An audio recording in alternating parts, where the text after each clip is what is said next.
It's who you are, and I'm loved by you. Who I am, it's who I am, it's who I am. Perfect all the way. The Lord is perfect all the way. I want to do this prayer with you. Maybe you ask for your healness. You'll be sick for a long time. You need healness from your body, your heart, your spirit. You need emotional healing. You need your mind to be healed. You have a healingness. The Lord is perfect. This healness is available to us. The only thing we need to do is just to be faith on Him. Oh Lord, let's pray, my sister and brother. You will receive your healing today.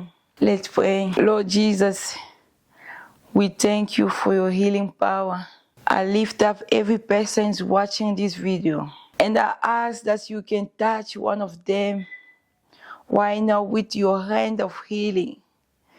In the name of Jesus Christ, I recommend every sickness, every pain, every affliction to leave their body in Jesus' name.